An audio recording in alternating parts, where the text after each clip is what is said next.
रथ है, लोक रथ है, जनता का रथ है, जो सोमनाथ से चला है और जिसने मन में संकल्प किया हुआ है कि 30 अक्टूबर को वहां पर पहुंच करके कार सेवा करेंगे और मंदिर वहीं बनाएंगे, उसको कौन रोकेगा।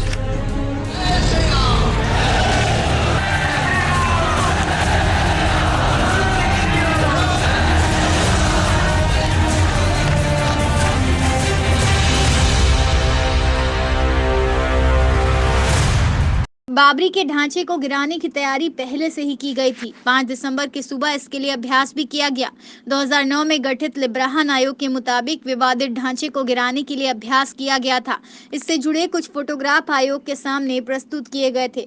पूरे दिन की गहमा गहमी के बाद अगली सुबह हुई, यानी 6 दिसंबर की सुबह, जय श्री राम, रामलला हम आएंगे, मंदिर वहीं बनाएंगे, एक धक्का दो और जैसे नारे गूंज रहे थे। चारों ओर से भीड़ जुट रही थी। बाबरी मस्जिद के पूर्व में लगभग 200 मीटर दूर रामकथा कुंज में एक बड़ा स्टेज लगाया गया था।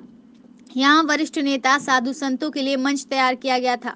विवादित ढांचे के ठीक सामने इस मंच को तैयार किया गया था, जहां पर एल.के. आडवाणी, मुरली मनोहर जोशी, विनय कटियार, मुरली मनोहर जोशी, उमा भारती, कलराज मिश्रा, अशोक सिंघल, रामचंद्र परमहंस मौजूद थे।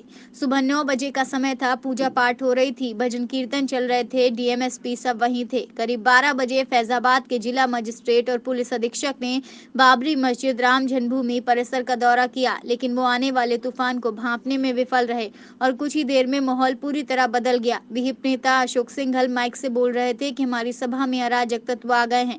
दरअसल विहिप की तैयारी मंदिर परिसर में सिर्फ साफ सफाई और पूजा पाठ की थी, लेकिन कार सेवक इससे सहमत नहीं थे। तभी अचानक कार सेवकों का एक बड़ा हुजूम नारों की गूंज के बीच विवादित स्थल पर पहुंचा। इसके बाद उपद्रव शुरू हो गया।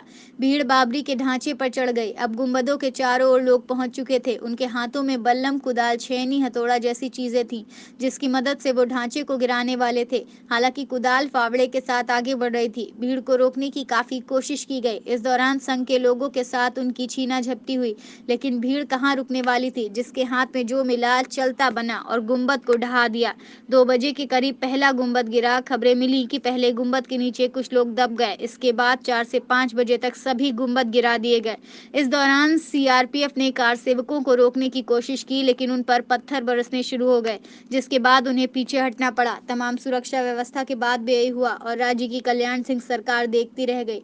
दरअसल कोर्ट ने आदेश जारी किया था कि विवादित स्थल पर कोई निर्माण कार्य नहीं होगा और सूबे के मुखिया कल्याण सिंह ने भी सर्वोच्च न्यायालय को इस बात का भरोसा दिया था कि कोर्ट के आदेशों का पालन किया जाएगा, लेकिन कार सेवकों के आगे सब कुछ विफल साबित हुआ।